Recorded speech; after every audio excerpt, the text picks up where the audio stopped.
So, hello everyone. This is the first chapter of class 12 chemistry, the solid state. जैसा कि हम पिछली class से पढ़ते आ रहे हैं, मैटर के तीन फॉर्म्स होते हैं, सॉलिड, लिक्विड एंड गैस। तो ये चैप्टर का नेम हमें बता रहा है कि इस चैप्टर में हमें सॉलिड स्टेट के बारे में पढ़ना है। मैटर के उस फॉर्म में पढ़ना है जो कि सॉलिड स्टेट में होता है।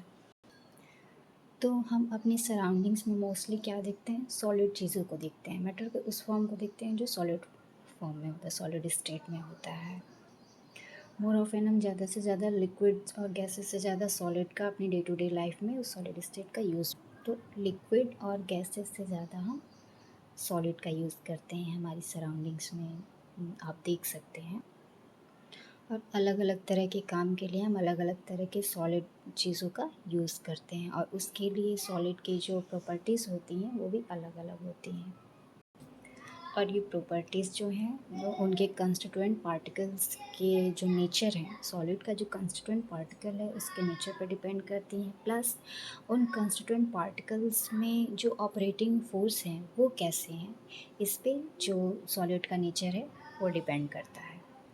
इसलिए सॉलिड के स्ट्रक्चर को हमें पढ़ना ज़रूरी है ताकि हम उनके कंस्टिट्यूएंट पार्टिकल्स के नेचर को समझ सकें, उनके बीच के ऑपरेटिंग फोर्सेस को समझ सकें, जिससे कि हम अलग अलग तरह के सॉलिड को और डिस्कवर कर सकें, अलग अलग तरह के एप्लीकेशन। अब जो स्ट्रक्चर और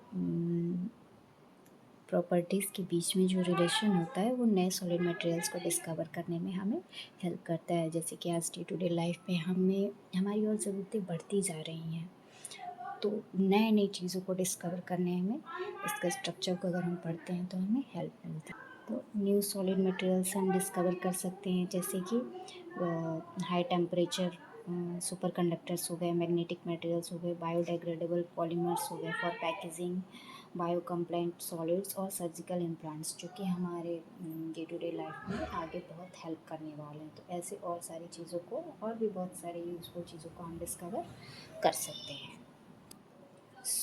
हम अपने पिछली क्लासेस से पढ़ते आ रहे हैं कि लिक्विड और गैसेस को हम फ्लूइड कहते हैं। क्यों? Because of their ability to flow, उनमें फ़्लो करने की एबिलिटी होती है, वो फ़्लो करते हैं, इसलिए हम उनको फ्लूइड्स कहते हैं।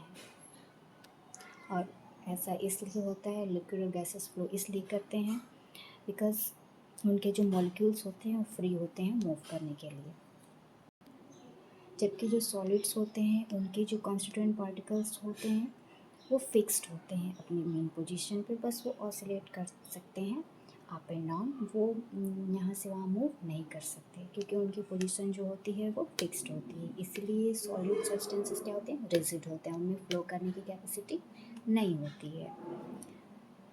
In crystalline solids, the constituent particles are arranged in regular patterns। और जो crystalline solids होते हैं, आगे हम solid के types के बारे में पढ़ेंगे, तो उनकी जो ऑर्डर होते हैं वो रेगुलर होते हैं, जो पैटर्न होता है उनके कंस्टिट्यूएंट पार्टिकल्स के अरेंजमेंट का वो रेगुलर होता है।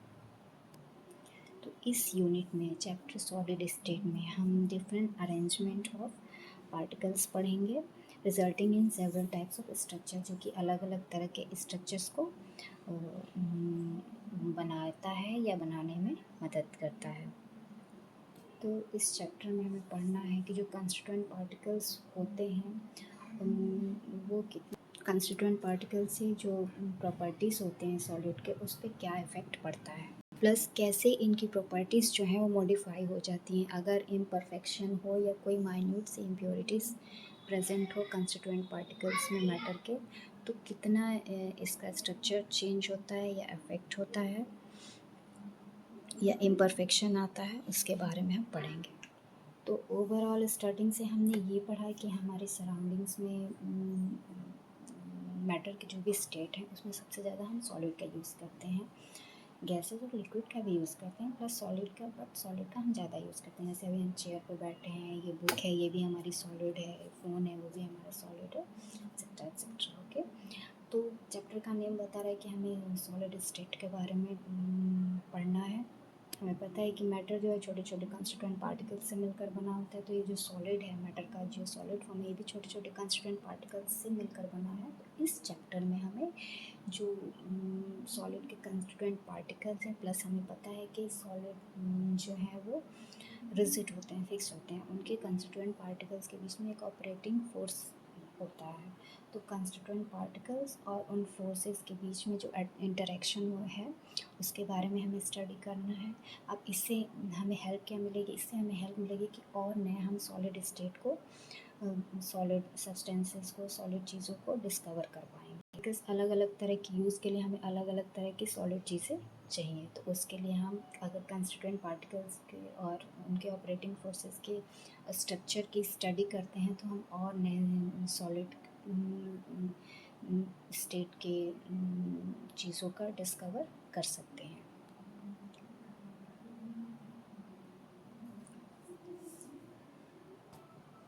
तो जैसा कि हम अर्लियर क्लासेस से पढ़ते आ रहे हैं कि मैटर 3 फॉर्म में होते हैं, सॉलिड, लिक्विड एंड गैस।